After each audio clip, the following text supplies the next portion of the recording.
Bonjour à tous et bienvenue dans un nouvel épisode des Derniers de la classe. Je suis toujours avec mon comparse, mon ami, mon frère West. Comment ça va ? Ça va, merci Toki, et toi ? On a du pain sur la planche, j'ai envie de dire. Là, on va s'attaquer à quelque chose d'assez costaud. Très gros morceau, ouais. Puisque, de toute façon, on est... Tu sais que j'ai pensé à ça tout à l'heure, on est déjà dans le futur, parce que les gens qui écoutent ce podcast savent déjà, puisque c'est déjà écrit dans le titre, en fait. Donc on est déjà en train d'enregistrer dans le passé, finalement.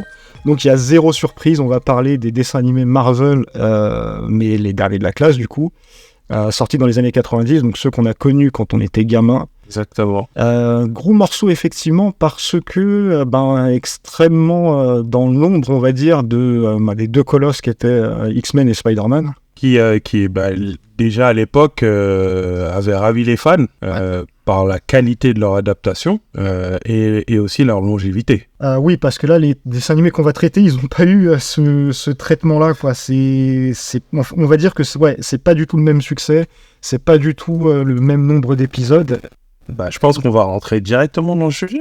Directement dans le sujet, parce que oui, en termes de qualité, c'est pas vraiment la même chose. Oui, en rentrant directement dans le sujet, déjà, petit historique, je pense. Il faut savoir donc que tout ça a été créé par le studio Marvel Entertainment, qui à la base était le studio de Patty Freeland Enterprises, créé en 1961. Et on s'en rappelle pas parce que nous, on n'existait pas. Même si on les a pas connus, on n'a pas connu cette époque-là. Ils passaient des séries, des dessins animés souvent au cinéma avant le film, en gros. Donc, t'avais un dessin animé, un épisode d'une série télé, et d'une série du coup au cinéma, et le film. C'était plus ou moins comme ça qu'était organisé le truc. D'accord. Et donc là, cette société-là, donc de Patty Freeland, eux faisaient des dessins animés pour le cinéma. Et ils faisaient notamment, ce qui est assez drôle, ils travaillaient pour Marvel, en fait. Enfin, pour Warner Bros. Ils travaillaient pour les concurrents directs, en gros, à l'époque. Et ils faisaient les Merry Melodies et les Looney Tunes qui sortaient donc au cinéma à cette époque. Ah, ok, d'accord. Et donc, ils sont rachetés par Marvel. Donc, ils font ça de 61 à 83. Ok. Je crois. Pas loin qu'on est, ça. Oui, c'est ça. Si je dis pas de bêtises, attends, j'ai un doute sur les dates. 80, pardon, non, c'est 63 à 80, j'ai inversé les deux. Donc, oui, c'est ça, jusqu'en 81, puis ils sont rachetés par Marvel, qui devient donc du coup Marvel Entertainment. Et à partir de là, c'est, on va dire, une grosse ligne droite avec énormément de productions. Des productions vraiment très diverses, où on a un peu de tout. On n'a pas que du Marvel. D'ailleurs, on en a parlé dans un précédent podcast. On avait les Biker Mice. Biker Mice, ouais. Exact, ouais. Robocop aussi, oui, qui est sorti chez Marvel Entertainment. Et forcément, beaucoup de productions Marvel. Et c'est surtout ça qui nous intéresse. Donc, la sortie des X-Men en 92, qui est directement en line-up contre Batman au final. Hein. Exactement, ouais. Parce qu'à cette époque-là, on a le gros du dessin animé qui est Batman, qui à l'époque apporte quelque chose de nouveau dans sa présentation, puisqu'on commence à rentrer dans les univers un peu dark des animés qui n'étaient pas le cas avant. On est souvent sur du light mood, du dessin animé un peu sympathique. Et Batman apporte ça, et la grosse force d'X-Men, c'est vraiment ce côté très très sérieux du dessin animé qui parle de sujets qui sont un peu, même pour l'époque et pour le dessin animé, qui sont très très sérieux et lourds. Alors, de toute façon, en gros, là, de ce dont on va parler, c'est surtout des très bonnes adaptations de la BD. Hein. On est sur quelque chose d'extrêmement fidèle. Après, les X-Men, c'est pas forcément non plus dark, parce que Batman est vraiment tout seul. Hein. Oui. Il est vraiment à part, il est vraiment tout seul. L'animation, elle est extrêmement colorée pour les X-Men. Maintenant, ces dessins animés là étaient, on va dire, à une exception près, ils étaient relativement très dans le respect, en gros, de la bande dessinée. Forcément, les sujets sont un peu plus sérieux, surtout du côté des X-Men. Le côté très coloré désamorce un peu... on va dire que ça permettait de garder les enfants devant la télé et éviter de montrer trop de violence. On n'est pas là pour parler des X-Men, bien évidemment, mais je pense notamment à Wolverine, qui n'utilisera ses griffes contre strictement personne pendant les 5 saisons que la série comporte. Il sort ses griffes, par contre. Ça, c'est une très bonne nouvelle. Mais pour faire quoi ? Si, il les utilisait quand même contre les sentinelles. Oui, entre des robots, ça marche. Entre les robots, mais effectivement, contre aucun être vivant. Car aucun animal n'a été, De ouf. n'a été mis en danger durant la production de ce dessin animé. Ah non, il fallait surtout pas que ce soit trash. Oui. Là, contrairement à Batman, d'ailleurs, avant de démarrer, Batman, enfin, à cette époque-là, les dessins animés avaient pour ordre, et c'était très sérieux, et il fallait vraiment pas déconner avec ça, de ne pas montrer d'arme à feu. C'est-à-dire que le seul moyen d'avoir une arme dans un dessin animé, c'était que ce soit un rayon laser, par exemple. Qu'elle tire des rayons laser. Ce qu'on aura tout le temps, je pense à des trucs obscurs comme Cadillac et Dinosaur, ou Mask, ou G.I. Joe, etc., ou les Transformers. Et Batman, lui, il tire à balles réelles, quoi, dans le dessin animé. C'est vraiment quelque chose qui est très très à part Batman dans le paysage audiovisuel de cette époque. Maintenant, les X-Men, eux, gardent effectivement, comme tu l'as dit, un ton très sérieux, mais en restant dans le cadre, on va dire, de la législation pour éviter tout problème. Et surtout quand on a des mutants qui ont des pouvoirs assez mortels, il fallait alléger un peu la chose et trouver des alternatives à la manière dont c'est présenté dans la BD. Alors on commence tout de suite avec le plus beau, le plus flamboyant, Iron Man, qui ne l'était pas à l'époque. Avant Robert Downey Jr., avant 2008, c'était pas forcément le personnage le plus cool du monde. On commence avec Iron Man, et ce qui est marrant, c'est qu'on commence avec Iron Man de la même manière que le MCU commence avec Iron Man. Totalement. C'est parallèle. En fait, pour bien comprendre, c'est que donc, les X-Men, c'est 1992, et 2 ans plus tard, donc en 94, sont lancés une vague, 3 dessins animés d'affilée de Marvel Entertainment, de l'univers Marvel, du coup. Et nous, on préfère démarrer. De toute façon, là, on parle de l'année 94, on préfère démarrer avec Iron Man.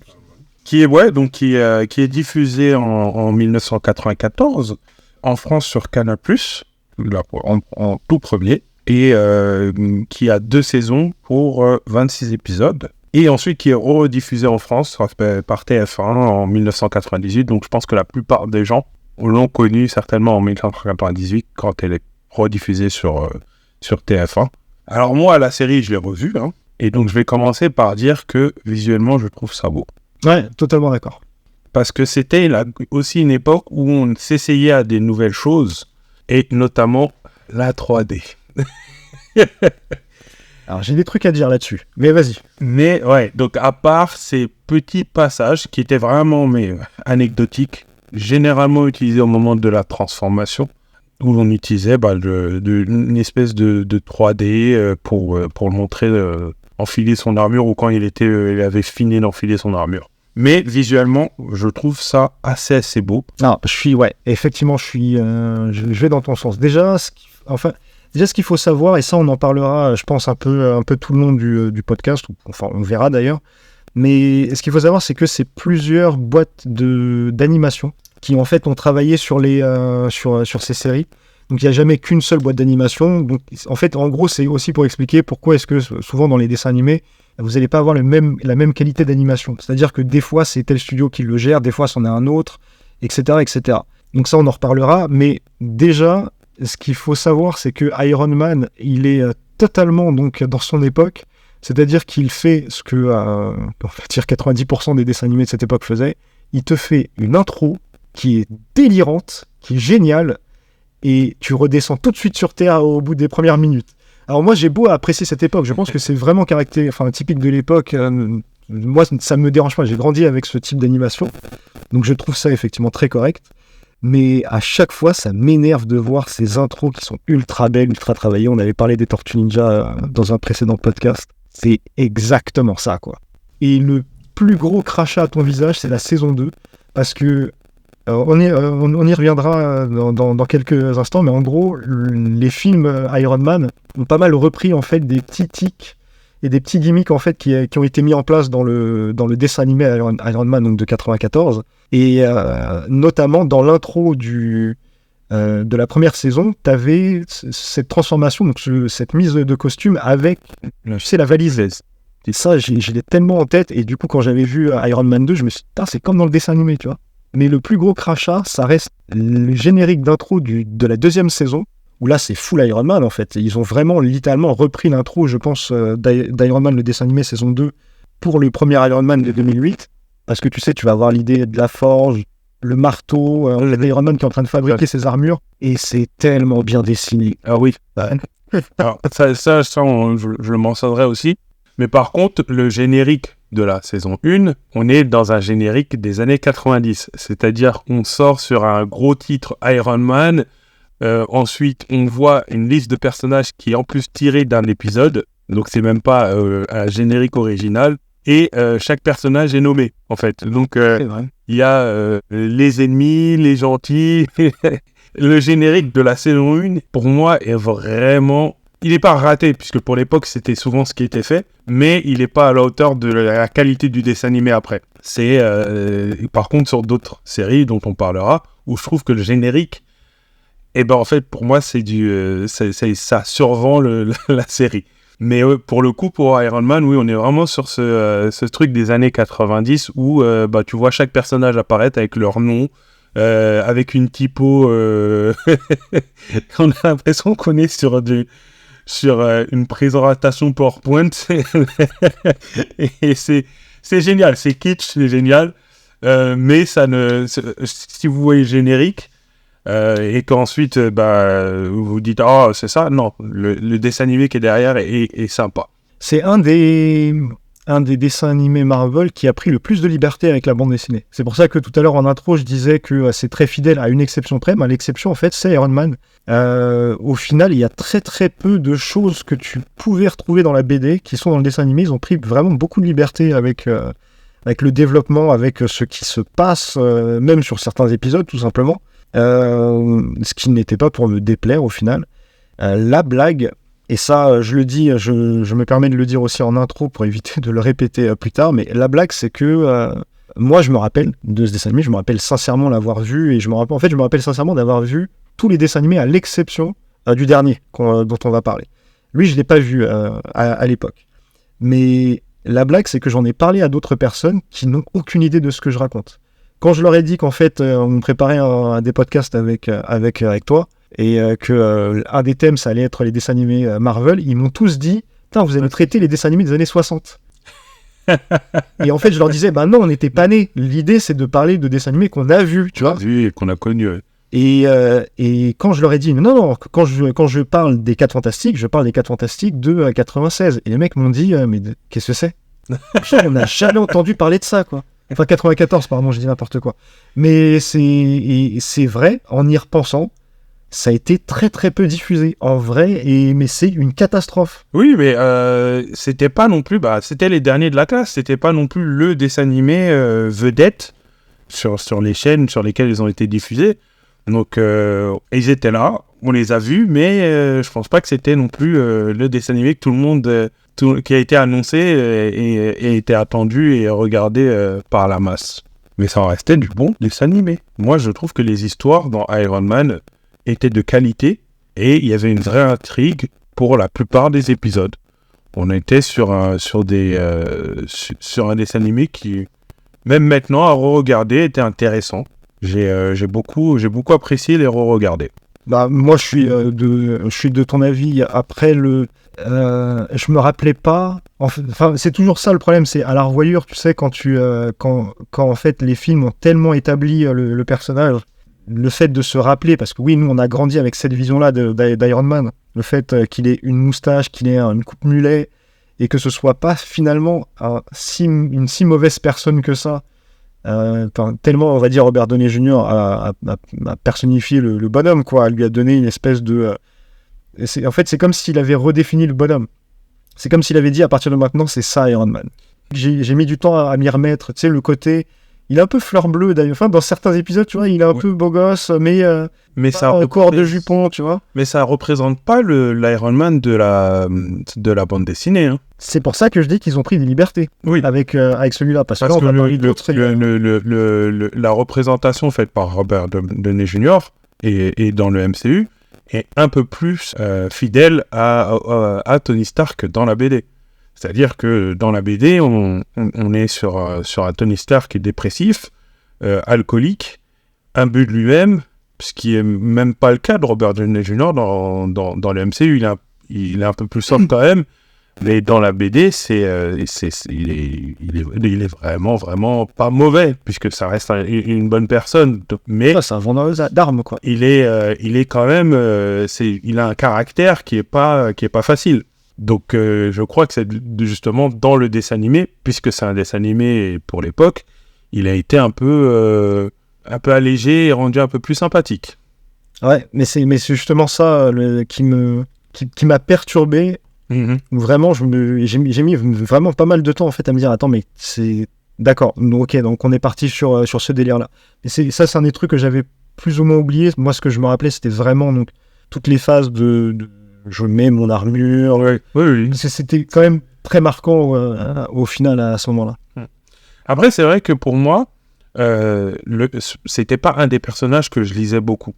La plupart du temps où je l'ai lu en BD, il faisait partie des Avengers.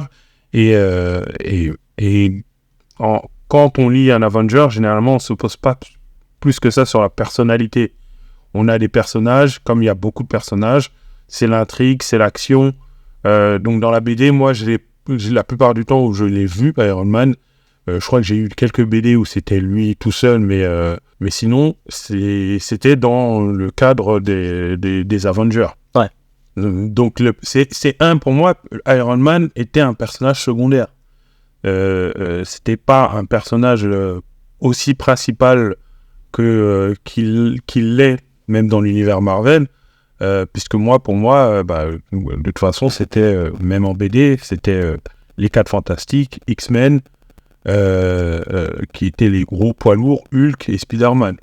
C'est ça que je lisais beaucoup. Et donc ma vue de l'univers Marvel de l'époque, c'était voilà les gros cadors de Marvel. Donc ce dessin animé, moi, était quand même pour moi une introduction à l'univers d'Iron Man. C'est par là que j'ai commencé à connaître un peu mieux le personnage, son univers, ses ennemis, ses antagonistes, etc. C'est pareil pour moi et je te jure que ça m'intéressait pas plus que ça. Malgré tout. Je suis complètement de ton avis et de ton côté là-dessus. Et le dessin animé, il n'a pas joué à me faire aimer plus le personnage que ça. Pourtant, j'ai passé des bons moments à regarder le dessin animé. Mais je trouvais que moi, ça ne m'intéressait pas. Je pense qu'à ce moment-là, c'est presque comme si mon intérêt, il s'était révélé parce que je me disais, Iron Man, ça marche vachement bien quand il est animé. Plutôt quand il est en BD. Oui. Ouais. Enfin, après, je sais pas, mais bon. C'est réalisé par Bob Arkwright. Je ne sais pas comment prononcer son nom. Il y a écrit Ark, il y a écrit Wright. Ok. C'est un peu comme les autres... c'est cette vague, en fait, de réalisateurs de dessins animés de cette époque-là. C'est-à-dire que beaucoup de storyboards sur beaucoup de séries, mais très peu de réalisation, finalement. Malheureusement pour lui, il réalise 2 séries, il fait Iron Man, je sais plus c'est quoi laquelle, Brave Star ou un truc comme ça. Brave Star, c'est le shérif avec son cheval ? Je sais pas. Mais je crois que je regardais ça, moi, Brave Star. Mais déjà je crois que c'est lui qui réalise. Je crois que c'est bien la même personne, mais déjà, si je dis pas de bêtises, je croise les doigts pour ne pas en dire. Parce qu'on est dans l'approximation ici aussi. Mais voilà, c'est pareil, c'est-à-dire qu'il fait 2 séries. Il fait quand même beaucoup plus de séries storyboardées, mais il en réalise que 2. Donc on va dire qu'il livre sa copie, quoi. Et c'est plutôt correct. Ouais. C'est plutôt relativement correct ce qu'il fait.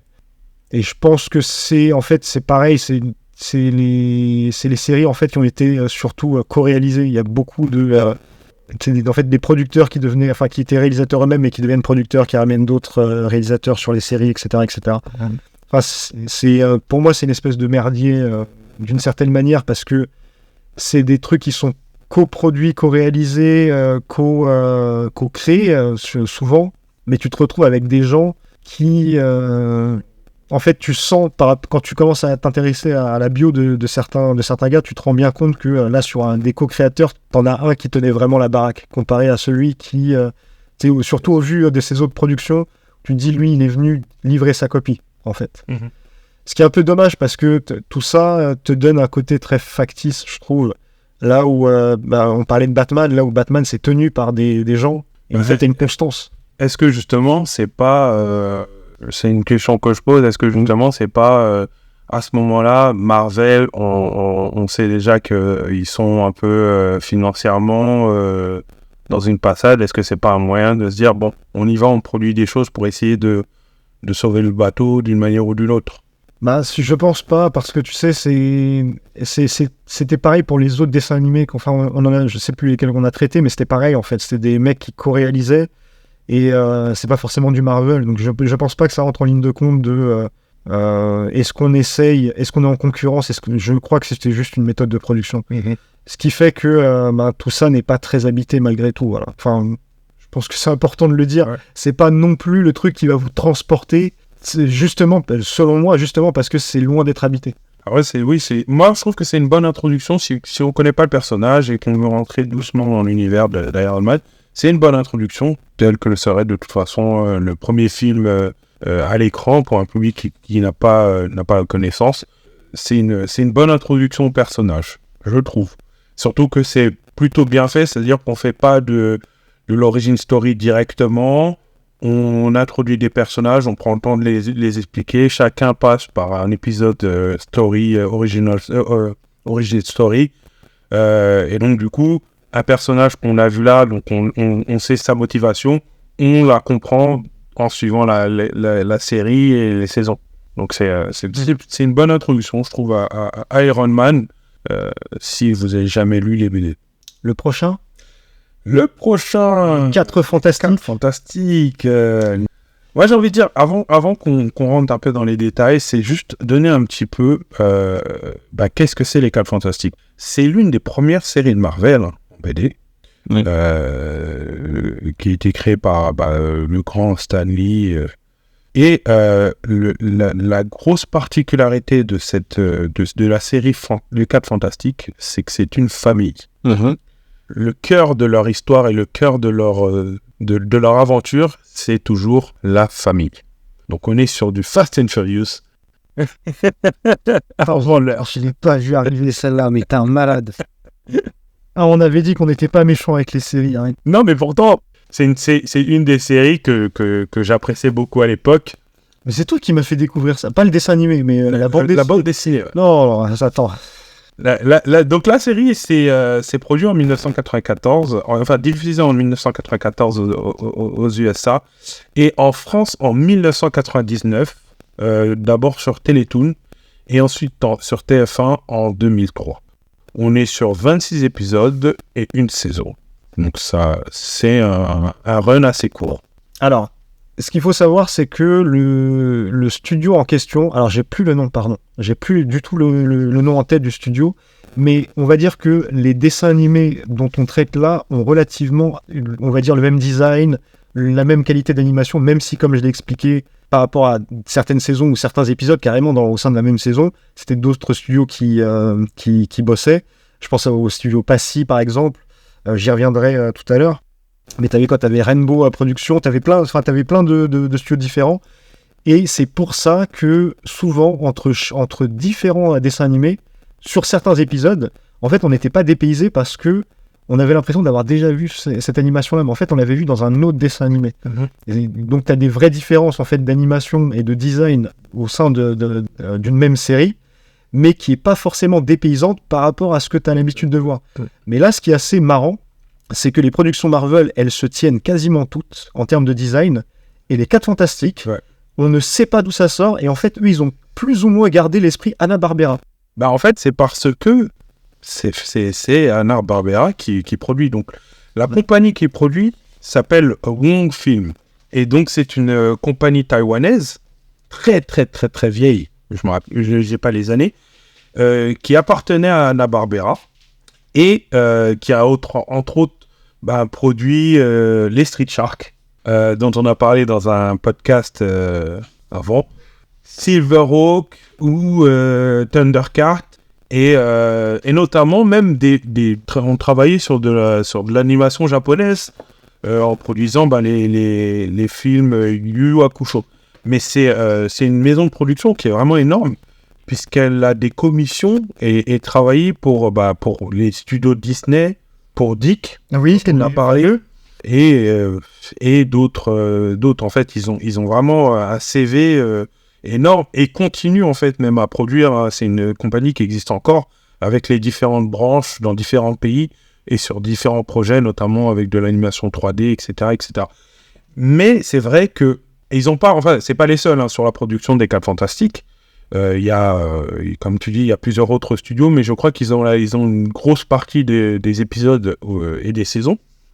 Mais c'est vrai que l'animation, eh ben, c'est pas au niveau des autres en fait. Et c'est pas nul, hein. Moi, à l'époque hein, où j'ai regardé, ça m'a pas du tout dérangé, hein, je vais pas mentir. Mais en le revoyant et surtout en regardant les autres, et notamment Iron Man qui était à la même époque, bah, pour moi on est beaucoup moins quali. On est plus gaguesque, je dirais. En fait, c'est plus ça. Moi, je dirais pas qu'on est sur un niveau d'animation qui est nul en soi. C'est juste que le ton, il y a vraiment une rupture quoi, en termes de ton. C'est-à-dire qu'on est plus dans le gag, même si en fait, c'est pas drôle. Il n'y a pas de volonté de faire rire avec l'animation. Mais on est plus dans tu vois, cette espèce de dessin animé un peu flottant, tu vois, où justement, c'est un dessin animé, donc les mecs font des gestes absurdes, des trucs comme ça. Et de mémoire, donc oui, tu as raison, en fait, le studio principal, donc c'est celui dont tu parles, mais tout à l'heure, je parlais de Passy. Et de mémoire, l'autre studio, en fait, qui bosse sur les 4 Fantastiques, c'est Passy qui, lui, se chargeait des Animaniacs. En fait, pareil, quoi. Les mecs se chargeaient d'un truc pour Warner, quoi. Et des X-Men, si je dis pas de bêtises. Certains épisodes des X-Men ont été faits par Passy aussi. Et ça correspond parce que oui, c'est vrai qu'il y avait certains épisodes des X-Men ou surtout, alors peut-être que là je vais dire une bêtise, je me suis pas renseigné sur les épisodes, mais je me rappelle de certains épisodes où Wolverine est plus ou moins au cœur du truc, et sur sa façon de se battre et sa façon de bouger, bah c'est vrai qu'en revoyant les 4 Fantastiques, je me disais, putain, ça me fait penser à ces épisodes-là. Quand Wolverine en fait faisait des trucs où tu disais, d'accord, là c'est vraiment un dessin animé, quoi. Ouais, c'est vrai que au niveau des 4 Fantastiques, ce qui m'a un peu déçu en le revoyant, c'est vraiment ce côté, comme tu dis, comique burlesque, dans la manière dont les épisodes se passaient, où tu as des actions qui sont complètement ridicules, où la chose attrape un ennemi et puis juste le balance au-dessus d'un bâtiment. Ouais. Et tu dis, c'est comme ça, enfin, c'est assez, je trouve que c'est assez ridicule, mais moi je l'ai pris, en le revoyant encore une fois, à l'époque où je l'ai regardé, ça m'est passé complètement dessus, hein. J'aimais bien ce dessin animé parce que j'aimais bien les 4 Fantastiques, mais là en le revoyant, je me suis dit, bah en fait, c'est parce que ce dessin animé est lié, non pas aux 4 Fantastiques de l'époque, puisque la BD n'est pas du tout à ce niveau-là, mais on va dire les 4 Fantastiques des années 70, quand ils ont été créés. En fait, on est sur le même type d'histoire et d'intrigue, en fait, que les tout débuts. Et ils ont gardé à l'identique, je pense, le mood, en fait, qui existait dans les années 70, donc où les personnages, pour battre quelqu'un, font une esquive et ils se rentrent dans un mur, quoi, et il est assommé, quoi. Ouais, c'est exactement ça. C'est-à-dire qu'on pourrait limite le résumer en disant que de toutes les productions Marvel, de Marvel Entertainment, c'est celui qui, on va dire, est celui qui se prend le moins au sérieux. Ouais. Même si, comme j'ai dit, c'est pas fait pour rire. Enfin, c'est pas censé être une série comique. Mm-hmm. Mais c'est ça qui est assez paradoxal. Et je pense que c'est ça qui fonctionne pas trop. Et c'est justement l'idée que tu sois dans un environnement où tu as justement les X-Men, tu as Spider-Man qui en même temps, tu vois, tu as Tony Stark qui est un vendeur d'armes, tous ces dessins animés-là sortent en même temps, et tu as une rupture franche de ton avec ce dessin animé qui te dit, bah, nous aussi on parle de choses sérieuses, mais avec, on va dire, visuellement quelque chose qui est complètement en décalage avec ce qui est censément être proposé à ce moment-là. C'est vrai que c'est assez étrange comme rapport. Et après, je t'avouerai que j'ai très peu de souvenirs de l'époque des 4 Fantastiques. Oui, non, mais moi, je me rappelle l'avoir vu et je me rappelle d'avoir aimé, mais c'est vrai que sans l'avoir revu, j'aurais pas pu me dire, je me rappelle de cet épisode en particulier, ce qui n'est pas le cas, par exemple, pour les autres Iron Man. Je me rappelle très bien, par exemple, de quand il mettait l'armure, ou même, je crois, d'un combat que j'ai vu avec le mandarin. Là, pour les 4 Fantastiques, il n'y a aucun épisode où j'aurais pu dire je me rappelle exactement de ça, en fait. Alors, moi, j'en ai un. Je me rappelle exactement, mais dans mes souvenirs, c'est pas reluisant. Mais en fait, j'aurais dû le revoir avant de faire le podcast. Mais dans mes souvenirs, déjà, c'est sûr, il y a un épisode où ils se battent contre Black Panther, qui est proprement refait. Donc, comme j'ai dit, on est toujours sur quelque chose de très sérieux, très bien fait par rapport à l'adaptation, par rapport à ce qui se passe dans la bande dessinée. Et le Black Panther en question, il est très fidèle. Donc, c'est pas le Black Panther du tout du MCU. Ah non, oui. C'est le Black Panther de la bande dessinée. Avec sa petite cape. Totalement. Mais totalement, mec, avec sa petite cape. Et franchement, j'étais un peu content, tu vois. Je me rappelle à l'époque, putain, mais c'est comme dans la BD, quoi. Parce que forcément, on n'avait pas vu les films, ils n'existaient pas, quoi. Et dans mes souvenirs, il se bat contre donc Sue Storm, qui est censé être invisible. Et en fait, voilà, pour bien comprendre pourquoi est-ce que c'est un peu plus clownesque, c'est qu'elle devient invisible, avec donc cette animation un peu flottante, et donc Black Panther est perturbé. Dans mes souvenirs, hein. Il fait genre, ah merde, elle est où ? Elle est passée où ? Et donc ça doit durer un bon 1 minute 30, où en fait elle l'esquive en étant invisible, et le mec d'un seul coup se réveille et se dit, mais putain, je suis une panthère en fait. Et le pire, c'est que en fait, il est en train de lui parler, il est en train de lui dire, mais tu ne vas pas réussir à m'échapper longtemps. Donc, il ne la trouve pas, tu vois, littéralement. Et d'un seul coup, il fait, tu sais quoi, je ne te vois pas, mais je peux te sentir. D'un coup, il s'est rappelé qu'il avait ça. Il s'est rappelé que c'était un chat. Attends, je vais t'attraper. Mais c'est vrai. Là, c'était un peu naze quand même. Non, mais après, j'ai regardé quelques épisodes, mais t'as des choses super aberrantes. Après, peut-être qu'ils étaient dans la BD, hein, pour le coup, mais la torche humaine dans un combat contre Namor qui s'allume sous l'eau. Ah merde, ils ont fait ça, ça je me rappelle pas. Bien sûr, oui. Et donc, non, mais après, voilà, c'est plein de petits épisodes comme ça. Après, c'est là où, encore une fois, c'est pour ça, c'est un des trucs qui m'a fait dire qu'on était encore sur vraiment, ils sont restés sur l'original, c'est que la femme invisible, mais est complètement inutile dans le truc. Alors que c'est elle qui a les plus gros pouvoirs, les pouvoirs les plus puissants, mais la seule chose qu'elle fait, c'est se faire kidnapper quand même. Oui, on en était encore là, c'est vrai. C'est Princess Peach. Ouais. Elle se fait kidnapper à chaque fois. Donc c'est pour ça que je pense qu'ils sont restés fidèles sur l'origine, parce qu'en 94, elle est dans la BD, les Nova, que je lisais, en fait, c'est elle qui fait tout. Red Richard, avec son pouvoir d'élasticité, on calcule plus. Le seul truc à quoi il sert, c'est vraiment faire des créations, des machines. Et ceux qui sont là, c'est la torche et la femme invisible avec ses pouvoirs télékinésiques. Justement, enfin, là, je pense que c'est aussi tout le paradoxe, c'est que comme je pense qu'ils ont continué d'animer ça comme si on était dans les années 60, là, tu parles des Nova, mais en fait, les Nova que nous, on lisait, c'était des Nova des années 70, en fait, des années 70-80. Et potentiellement, c'est ça leur point de repère, parce que nous, dans les années 90, la Jane Storm, la Jane Richard, ou la Sue Richard, d'ailleurs, je sais pas comment, enfin, parce que comme ça a été mal traduit, on sait jamais comment on l'appelait. C'est là où elle faisait beaucoup plus de trucs. Sinon... Oui, à l'origine, oui. Bien sûr. À l'origine, c'était Namor qui tombe amoureux d'elle, donc qui la kidnappe. Dr. Fatalis qui tombe amoureux d'elle, qui la kidnappe. En fait, c'est fait un dessin animé totalement anachronique, finalement. Le fait qu'il soit sorti si tard, et surtout qu'on l'ait vu si tard, oui. Ça fait vraiment quelque chose de complètement anachronique. Parce que moi, à ce moment-là, je lis les Nova. Les Nova, non, elle est hyper puissante. Oui, pardon. C'est vrai, pardon, j'étais en train de te contredire, mais il y a eu 2 générations de Nova. Parce que moi, je te parlais des Nova, tu sais, les petits formats. Ah, et, oui. Qui étaient du coup beaucoup plus anciens. Oui. Non, moi, je parle des Nova. Les Nova où il y avait 4... c'était 4 histoires différentes. Oui, mais c'était pareil, en fait, dans les petits formats. Mais là, tu parles des grands formats. Ouais, des grands formats. C'est ça, ouais. C'est réalisé par Ernesto Lopez. Et c'est pareil, tu vois, on est encore dans le même rapport. Le mec a fait que 2 séries dans sa vie. Il est réel de 2 séries. Sinon, il s'est chargé de l'animation. D'ailleurs, tout est lié, puisque il a aussi fait Brave Star. L'animation, il n'a pas créé le dessin animé, mais il s'est chargé de l'animation de Brave Star, dont je parlais tout à l'heure. Ça, c'est un peu la classe Métal Hurlant. Moi, j'aime bien. J'aime bien quand tu me dis que tu as bossé pour Métal Hurlant. Mais tu vois, le Ernesto Lopez, il fait que 2 séries, et ce qui est drôle, c'est qu'il nous fait notre transition à notre place, puisqu'il réalise donc les 4 Fantastiques, et après, l'incroyable Hulk.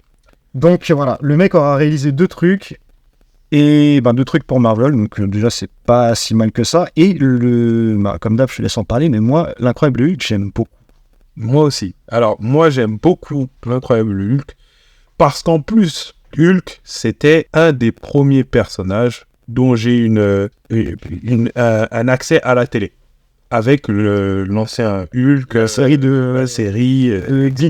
avec Bill Bixby dans le rôle de David Banner, attention, et pas Bruce Banner, et Lou Ferrigno dans le rôle de Hulk, effectivement. Et Hulk a toujours été un des personnages que j'ai adoré, puisque moi j'ai eu une BD, justement, la création des Avengers, et la création des Avengers se fait dans la BD par Hulk. Par Hulk, totalement, oui, c'est vrai. Il n'y a pas Captain America à ce moment-là. Non. Et donc, moi, c'est un personnage que j'ai toujours adoré. Et le dessin animé, donc, qui a été diffusé en 1996 aux États-Unis, 1998 en France, sur TF1. Alors, pour ceux qui ont réussi à voir des épisodes, hein. Oui, mais non, mais moi, je pense qu'il y a beaucoup de gens, quand même, qui ont pu voir... parce que ça passait le mercredi, il me semble bien. Alors, il faut bien comprendre un truc, en France, première diffusion, il y a 3 épisodes qui sont diffusés. Ah oui, j'ai vu ça, ouais. Donc, non mais moi je me rappelle. D'accord. Moi je me rappelle, en fait j'aimais beaucoup la série, donc quand le 3e épisode il est passé et que j'ai jamais eu le 4e, j'étais vexé. Non mais franchement je crois qu'après ils ont continué. Oui mais c'était parce qu'en fait c'était la période où justement on arrive à la fin du Club Dorothée, début des nouvelles émissions de TF1, etc. Donc je crois qu'on est... c'est en fait la grille jeunesse est fluctuante. Ça doit être ça, c'est 97 je crois. Qu'est-ce qu'on avait, je sais plus, l'arrêt du Club Dorothée, ça doit être ça, 97. Ouais, c'est à peu près ça. Donc on est sur... en fait je crois qu'on est dans un flou à ce moment-là sur TF1 où qu'est-ce qu'on passe, qu'est-ce qu'on fait, comment on remplace. Et donc, du coup, il y a beaucoup de séries qui passent de manière anecdotique, où on essaye, on voit si ça passe pas. Mais je crois qu'en tout et pour tout, ils ont passé quand même beaucoup d'épisodes, mais peut-être pas en 98, mais sur les différentes années qui suivent. Et c'est ça, oui, c'est Arrêt du Club Dorothée, c'est à 97, donc oui, ça correspond. Et certainement, comme tu dis, des tests, parce que de toute façon, ils avaient besoin d'alimenter leurs nouvelles émissions, enfin les émissions qui étaient censées remplacer le Club Dorothée. Et là, effectivement, on est pile poil à la bonne date pour diffuser des trucs et faire des... En tout cas, ça a du sens. Ouais. Donc, c'est 2 saisons et 21 épisodes. Ah, il y a eu 2 saisons, quand même. Ouais, quand même. Hein. Et moi, la chose qui m'a vraiment interpellé quand j'ai regardé, c'est le générique. Le générique est magnifique. Comme d'hab. C'est pas incroyable, ils sont pas chiants, les gens. Ah non, mais c'est magnifique. Et c'est là où, justement, je disais... On survend parce que quand on voit ensuite l'animation, c'est pas moche, mais on n'est pas du tout au niveau de l'animation qui est utilisée sur le générique. Le générique est complètement original, donc c'est pas des reprises du dessin animé. Et le générique me fait penser un peu aux Tortues Ninja. Tortues Ninja X-Men en fait. Ouais. On est sur le même type de générique où c'est des scènes qui s'enchaînent. On passe d'un plan de vue à un autre point de vue, etc. Et on montre aussi les personnages, sans cette fois les nommer en mettant des gros comme Iron Man. Mais le générique est très, très, très, très beau. La série reste belle aussi. C'est plutôt quali. Mais c'est vrai que quand on voit le générique, on s'attend à des épisodes de la même qualité. Moi, je dirais un truc. C'est que soit de toute façon c'est vraiment l'escroquerie du générique, quoi qu'il arrive, le générique était 100 fois plus beau, mais tu sais quoi, moi je garde un bon souvenir de Hulk pour une raison toute bête, c'est que l'essence même de Hulk, en gros, c'est des inspirations diverses. Hulk c'est Dr. Jekyll et Mr. Hyde, c'est beaucoup de Solomon Grundy qui a été visiblement pompé sans vergogne par Marvel, mais c'est un monstre surtout. Oui. C'est-à-dire que tu dois montrer quelque chose qui est monstrueux et pas héroïque nécessairement. C'est-à-dire que c'est par ses actions qu'il est héroïque. Mais il n'est pas héroïque tout simplement parce que c'est un héros. C'est un monstre à la base. À l'époque, moi j'avais été très touché par la proposition de Tim Burton pour Batman 2, qui était mon Batman préféré, qui je pense est toujours mon Batman préféré, donc au cinéma, où en fait la proposition c'est de dire, regardez, là les personnages que je vais vous montrer, ils sont tous monstrueux. Mais littéralement. jusqu'au personnage de Max Schreck, qui est le politicien, qui est le plus monstrueux des monstres, quoi, tu vois. Et je sais pas, ça me parlait énormément, ce côté, d'accord, donc en fait, on peut être un monstre, mais en gros, on peut être un monstre, on n'est pas nécessairement un méchant. Un méchant, ouais. Et ce que le dessin animé, je trouve, avait compris, c'est exactement ça. À chaque fois que je voyais Hulk, je me disais pas, ah, c'est Hulk, c'est le gentil, c'est Hulk. Non, il est franchement monstrueux. Et il est franchement puissant. Ah oui. Parce qu'ils n'ont pas nerfé, quoi. C'est pas je me fais renverser par des voitures et je tombe par terre. Non, c'est le mec qui fait... Alors là aussi, pour le coup, je pense que ça a beaucoup inspiré le film d'Ang Lee, qui est sorti... il est sorti quoi, 2002 ?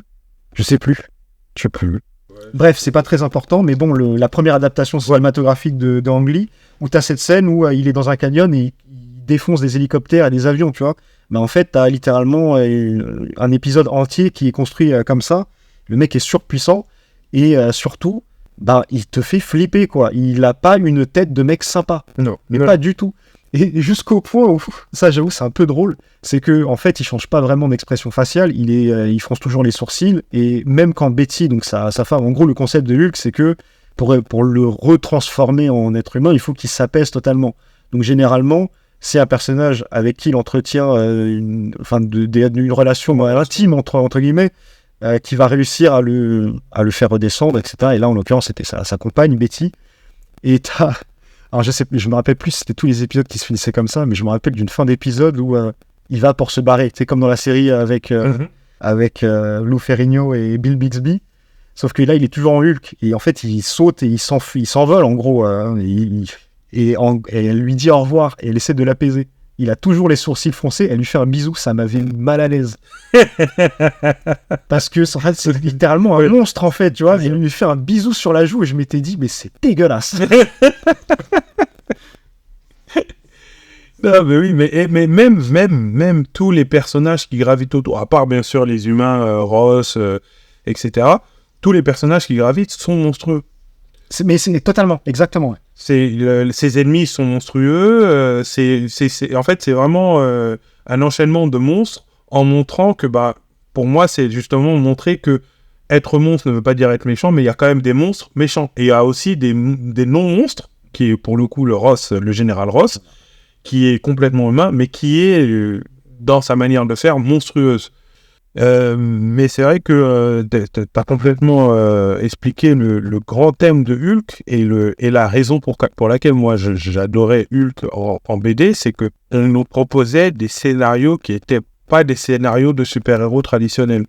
Quand je lisais les BD, Hulk c'était déjà un scientifique, donc moi j'adorais ça, mais qui en même temps était hyper puissant et avait cette dualité de je ne m'aime pas quand je suis Hulk, mais Hulk est nécessaire.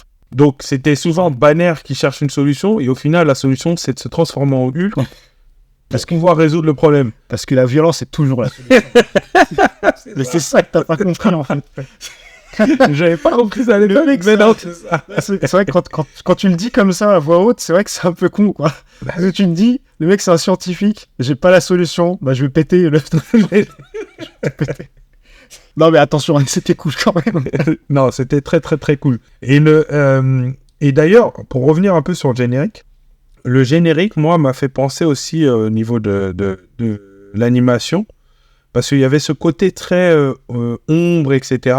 Et je crois vraiment que ceux qui ont... J'ai pas pu trouver l'information, mais ceux qui ont fait le générique, c'est certainement ceux qui ont fait les X-Men, parce que c'était vraiment le même principe. Oui, d'ombre cramée, d'ombre très très foncée, etc. Donc je crois que ça a dû être les mêmes qui ont dû en tout cas travailler sur le générique. J'ai envie de te dire que c'est pas impossible. Alors la blague, enfin une double blague, déjà Lou Ferrigno, donc l'acteur rival à l'époque du culturisme de Arnold Schwarzenegger, donc qui interprétait la créature, qui a interprété Hulk dans la série, il double Hulk dans le dessin animé en VO.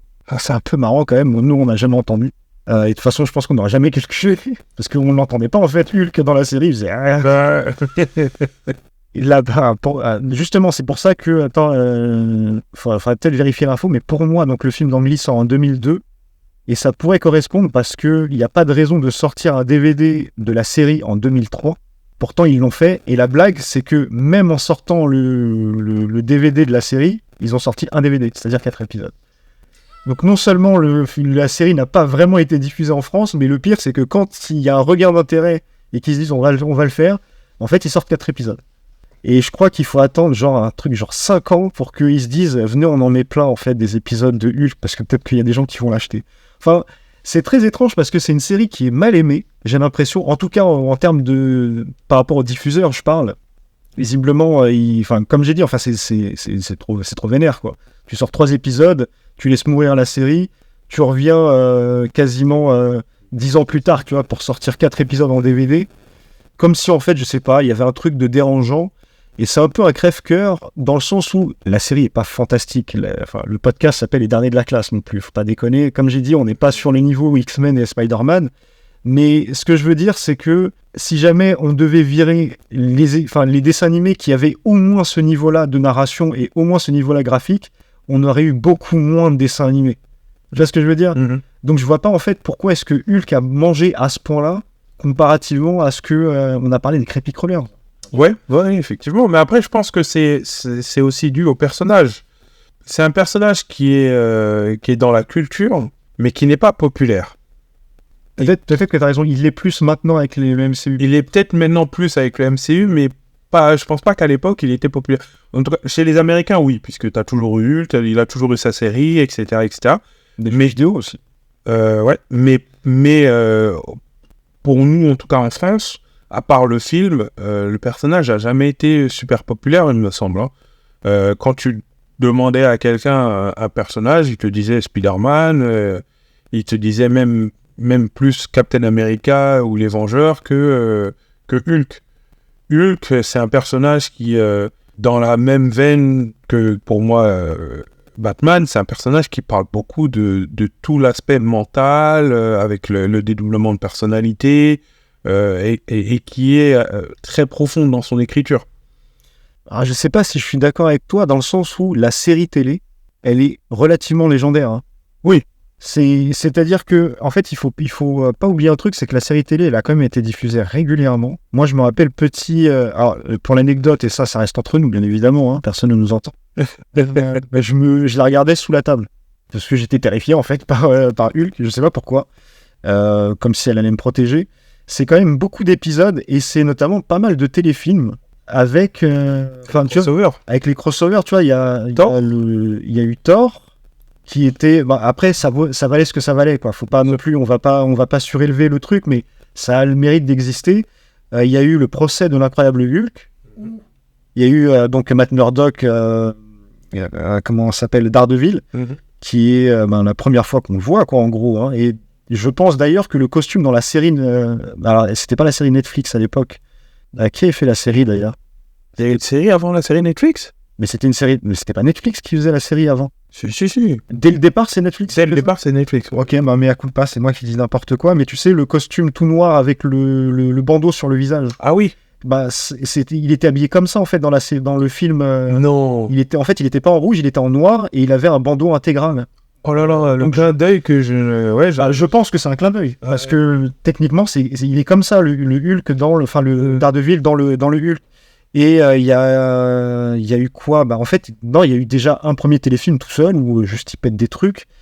Et dans ma tête, tu vois, quand tu as une base avec un personnage comme ça qui est surpuissant, qui visiblement a du succès outre-Atlantique, et tu importes des dessins animés américains ici, et au vu du succès en fait de la série télé, j'ai un peu de mal en fait à me dire que les mecs étaient frileux à l'idée de juste passer des épisodes, quoi, qui étaient plutôt cool.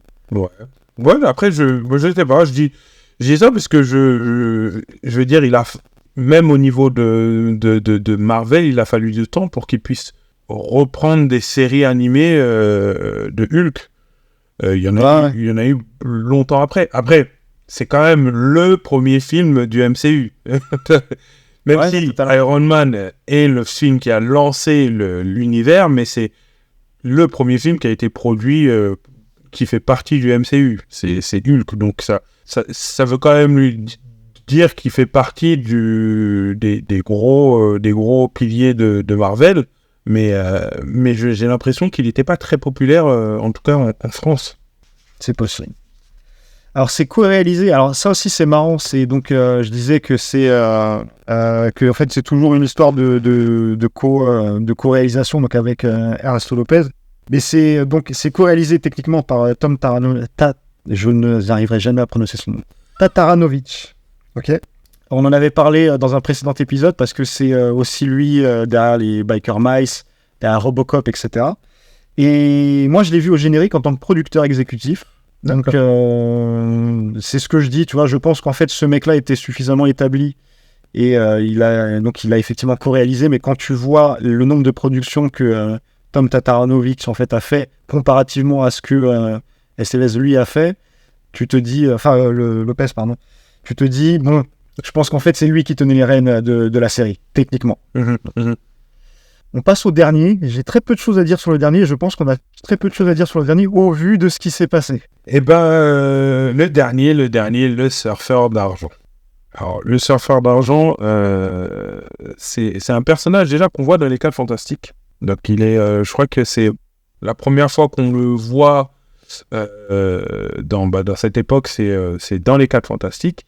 Et du coup, je crois que c'est ce qui a donné l'idée à Marvel de lui donner sa propre série, parce que c'est pas du tout un des premiers personnages qu'on adapterait.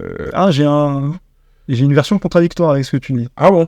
Alors techniquement, tu as raison. Je crois qu'on voit le surfeur d'argent dans les 4 Fantastiques. Moi, ce que j'ai lu en tout cas, c'est que c'est suite aux divers succès, enfin surtout le succès de X-Men et de Spider-Man, que Stan Lee, qui en fait il est toujours producteur quelque part avec Aviarad, qui dit j'aimerais faire le personnage que je préfère. D'accord. Et en fait c'est pas déconnant, parce que je crois effectivement que c'était son personnage préféré. C'est pour ça qu'il le file à Moebius. Tu sais, Moebius a fait un run, un one-shot du surfeur d'argent après avoir rencontré Stan Lee. Et alors, je crois pas que c'était une demande explicite de Stan Lee à Moebius qu'il fasse les 4 Fantastiques, enfin le surfeur d'argent, mais je crois qu'ils sont juste entendus sur le fait que le personnage était cool. Et moi, j'avais entendu ça, c'est mon perso, j'ai envie de le faire, et donc on va le dire relativement vite, c'est le dernier clou au cercueil, quoi. C'est les 4 Fantastiques, enfin le surfeur d'argent, il sort, c'est fin de production, c'est rideau pour Marvel Entertainment. Ouais. Et ce qui est drôle, donc c'est très peu d'épisodes. Je vais te laisser en parler, mais moi, c'est justement l'histoire contradictoire que j'ai, c'est que, comme pour techniquement la création des 4 Fantastiques, l'histoire dit que Stan Lee aurait pressenti son licenciement chez Marvel, et sa femme lui aurait dit, t'as qu'à faire ce que t'as envie, en fait, un truc que t'as envie, et il aurait créé les 4 Fantastiques en pensant être licencié. Et là, je me dis, c'est pas non plus déconnant, et je me pose la question, est-ce que Stan Lee ne savait pas que le studio était en train de crever? Et il s'est dit, tu sais quoi, avant de partir, j'aimerais quand même me faire la kiff et me faire le surfeur d'argent. Ouais. Parce qu'effectivement, le surfeur d'argent, première diffusion aux États-Unis, c'est 1998. C'est ça. Et Marvel Studios s'arrête en 97. En 97. Donc potentiellement, ils ont produit et ça a été diffusé uniquement un an après, ce qui ne serait pas si étonnant que ça. Et en France, diffusion sur TF1 en 2003. Donc, on a les mêmes. Je l'ai pas vu à l'époque. Hein. Ouais, mais à la même époque, au final, que les 4 Fantastiques sur TF1. Donc, la même année. Ça a du sens. C'est 13 épisodes, une saison. Mais c'est, pour moi, 13 épisodes de qualité. De ouf. Une qualité incroyable. Alors, totalement d'accord. Moi, je me rappelle à l'époque, ce que j'avais beaucoup aimé, c'est que, comme je lisais les Nova. Et dans les Nova, il y avait une partie du surfeur d'argent, et donc du coup c'était fidèle, assez fidèle en fait à la bande dessinée, et là en revoyant, en fait on est vraiment sur une introduction au personnage. Donc on voit dès les premiers épisodes son origin story, on a une beauté de l'image malgré une introduction de la 3D sur cette série, mais ça passe en fait. On se rappelle, on est en 98, quoi. On n'est pas non plus. C'est sûr que si on compare avec ce qui est fait maintenant, c'est quoique même c'est même meilleur la 3D qui est là-dedans, et même meilleur que le Flash. Mais bon, franchement, c'était beau, c'est fidèle. La représentation de Galactus, elle est géniale. On voit vraiment que c'est un être supérieur, qu'il a aucun... il n'est pas là pour dire méchant, pas méchant, etc. C'est juste une entité cosmique qui a un travail à faire, on va dire, qui a un besoin essentiel, et en fait le personnage du surfeur d'argent qui est représenté avec toutes les problématiques qu'il a du fait d'être le héros, pas héros H-E-R-O, mais héros l'éclaireur de Galactus. Et donc ne pas vouloir faire ce boulot-là, mais en même temps, s'il ne le fait pas, ce serait pire. Alors, moi, ce que je dirais par rapport à la 3D, enfin déjà, je vais rebondir sur ce que tu dis par rapport au générique. Pour moi, enfin, tu vois, quand je disais les 4 dessins animés dont on va traiter, ils sont très fidèles à une exception près à la bande dessinée. Donc je parlais d'Iron Man. Bah là, je dirais que tous les dessins animés étaient escroqués avec un générique beaucoup plus élevé en termes de qualité que la série, à une exception près, c'est le Surfeur d'argent. Parce que littéralement, le générique, c'est le dessin animé. Ensuite, la 3D, bah moi, j'ai été ultra surpris.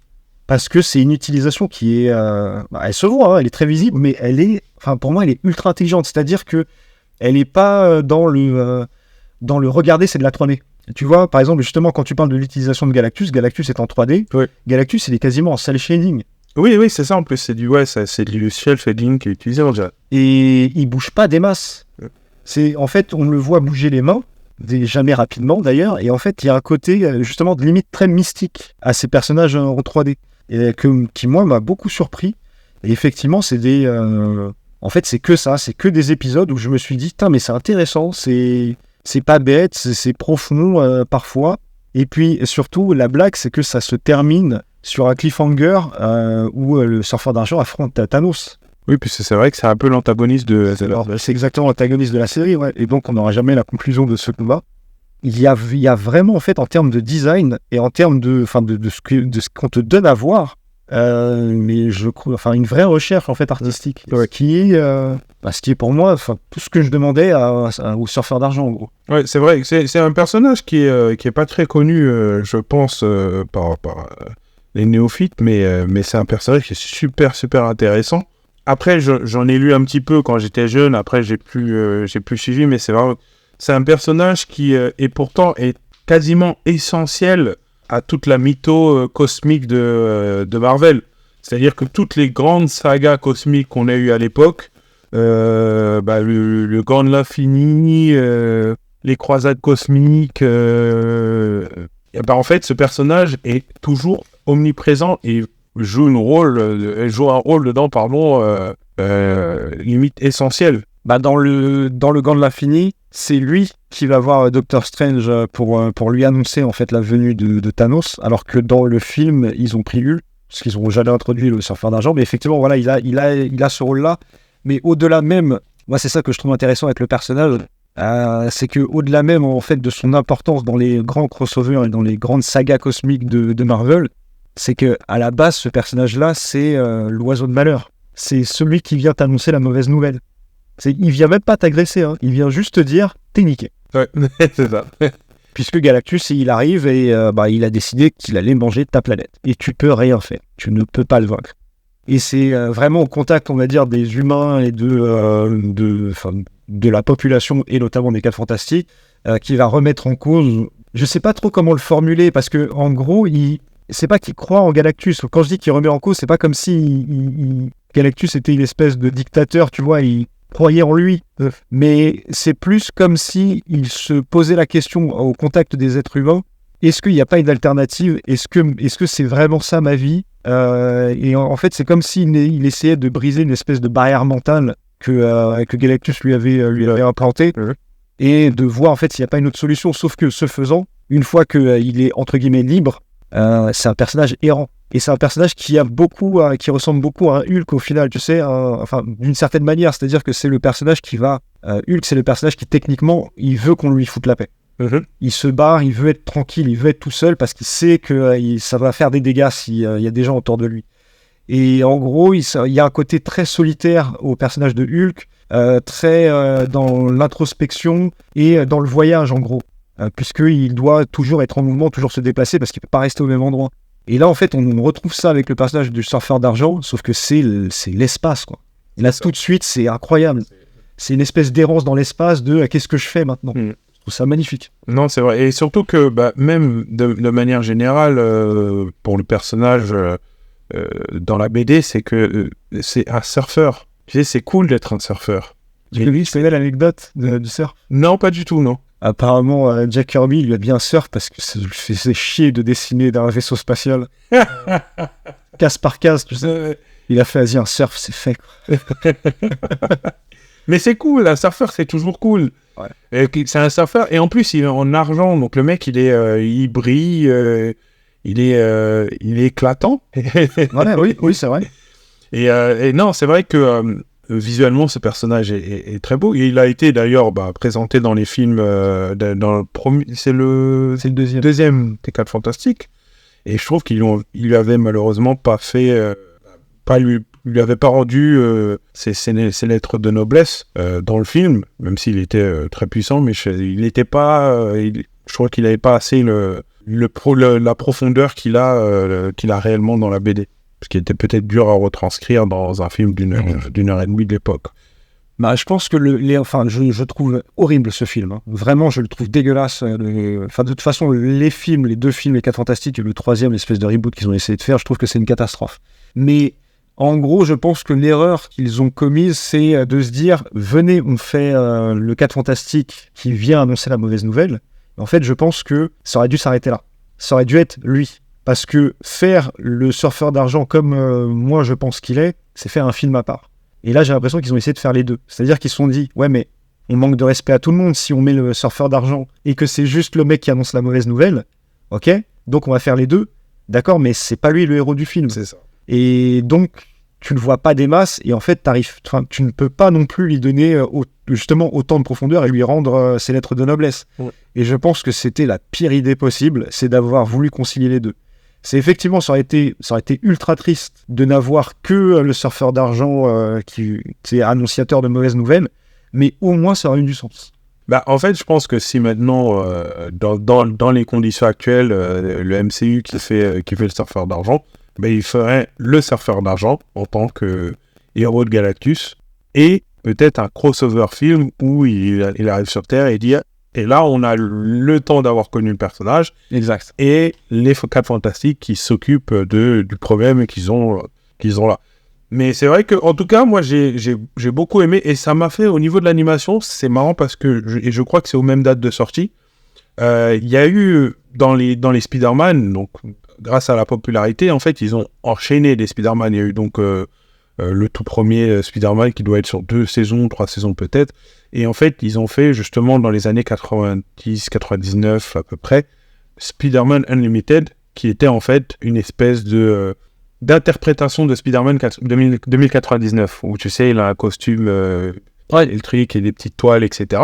Et en fait, le design est très très, c'est très très sombre puisqu'il va pas dans le futur, mais dans un univers parallèle où ce sont des animaux qui sont sur Terre et les humains sont en fait traités comme des animaux, un peu comme dans la planète des singes. Et le dessin et l'animation est très foncé en fait, avec beaucoup de marques comment dire, des aplats d'ombre très très foncés. Et c'est la même chose dans le design du surfeur d'argent. Donc j'ai pas pu trouver l'info, mais je pense qu'on est sur les mêmes studios qui ont dû faire ces 2 séries. Ah oui, ok, même là, tu parles de la série un peu plus tard. Ouais, okay. De Spider-Man Unlimited et du surfeur d'argent. D'ailleurs, c'est Roy Allen Smith qui a réalisé donc cette série. Et j'ai envie de dire une fois de plus, donc c'est un mec qui en a fait que 2. Il a fait 2 séries, il a fait Le Petit Dinosaure 2, bravo à lui. On ne juge pas. Mais il a fait ça, il a fait le surfeur d'argent, et après c'est pareil en fait, c'est du chara-design, du storyboard sur les aventures des Chipmunks. Enfin, c'est que des trucs, on va dire, qui sont un peu dans le giron de cette vibe en fait de l'époque. En fait, c'est ça qui est un peu dommage, c'est qu'on n'avait pas, par exemple, des mecs qui avaient strictement rien à voir avec avec le dessin animé, tu sais, qui arrivait pour essayer de donner une espèce de vision un peu différente. Donc c'est quelque chose d'extrêmement classique. Le seul truc, on va dire, que je peux dire d'intéressant, donc c'est que c'est la société Acom Production qui faisait l'animation. Et en fait, Acom, c'est un peu cool parce que Acom, c'est tu vas avoir, parce que tout à l'heure, tu vois, tu parlais de Wang Film, et Wang Film, c'est Scooby-Doo, c'est justement les Razmoket, tu vois. En fait, c'est pareil, c'est énormément de choses différentes. Au final, il y a toujours les Animaniacs qui sont quelque part. Il y a donc j'ai dit les Razmoket, Hercule et Arnold. En fait, c'est vraiment c'est des mecs en fait qui faisaient beaucoup de choses différentes.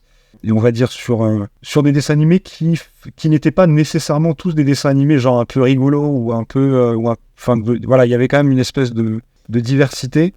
Et Acom, eux, ils faisaient notamment, donc pareil, donc les Animaniacs, ils faisaient Bukiwara. Ça me faisait Bukiwara, je me rappelle. Oh, c'était génial. C'était un peu marrant, moi j'aimais bien. Alors, ce que je disais au tout début, et ça me permet en fait de boucler aussi le podcast, puisqu'on va s'arrêter là. J'ai 2-3 mentions quand même. On va y retourner, t'inquiète. Mais voilà, en gros, Acom Production, donc, comme j'ai dit, c'est donc le Surfeur d'argent, notamment. Mais donc voilà, c'est les Animaniacs et c'est aussi les X-Men et c'est aussi c'est des trucs genre les Simpsons en fait, Robocop. Et tu vois, on parlait de Tataranovich qui était le réal de Robocop et au final les X-Men, et donc t'as vraiment ce côté, ok d'accord, on arrive à voir ce que vous avez fait, quel type d'épisode vous avez fait pour toutes les séries dont on parle. Ouais. C'est aussi à ce moment-là où tu te dis, d'accord, donc la société de prod qui a fait les 4 Fantastiques était vraiment à part. Bah, justement par rapport à ça. Par rapport à ça, ouais, exactement, ouais. Après, moi, avant qu'on clôture, j'ai juste 2 petits trucs à dire. Donc, un premier truc, c'est qu'il existe aussi dans ce vivier, en fait, une série dont personne, et là, je mets au défi de quelqu'un de me dire qu'il l'a vu, qui a été produit aussi dans la même époque, et qui a été diffusé dans la même époque, qui s'appelle Ultra Force. Non, ça me parle pas du tout. Donc c'est un concept qui était complètement original. C'est Marvel, hein. On est sur Marvel. Donc c'était un lancement. Et je pense que ça devait être certainement dans l'idée de voir si ça marche. Peut-être qu'on en fait une bande dessinée. Donc Ultra Force, qui est quand même 13 épisodes d'une saison, diffusé en 1995. Et donc qui était typiquement une histoire d'une équipe de super-héros urbains et qui avait des pouvoirs et qui s'appelait Ultra Force. Et qui n'est passé complètement inaperçu, puisque je pense que personne ne s'en rappelle ou personne ne l'a vu. Et la deuxième chose, c'est que, figure-toi, quand j'ai regardé donc les épisodes pour les 4 Fantastiques, Hulk, etc., il y a une chose qui m'a frappé. Donc moi, je regarde les épisodes généralement, je les ai regardés en français. Mais j'ai quand même, parce que quand je regarde des choses aussi en VO, je garde les sous-titres en anglais, et en fait, à un moment, je me rends compte qu'il y a quand même un décalage sur ce qui est écrit et ce qui est dit. Et je me suis rendu compte qu'en fait, dans la version française, toutes les parties où visuellement on ne voit pas le personnage parler ne sont pas traduites. Et ne sont pas... elles sont pas redoublées ? Elles sont pas doublées. D'accord. Et donc, en fait, quand on voit la partie en version originale, on a beaucoup plus de dialogue et beaucoup plus d'explications sur ce qu'il se passe que sur la version française. Donc si jamais vous regardez ces dessins animés-là, regardez-les en version originale. Parce que sinon vous allez manquer beaucoup d'éléments et des fois ça change pas mal l'histoire. Merci West. Merci Toki. Bon, on se dit à très bientôt.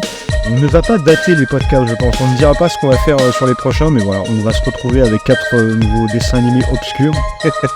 J'imagine. Puis d'ici là, on se dit à très bientôt. À très bientôt. Ciao tout le monde. Ciao.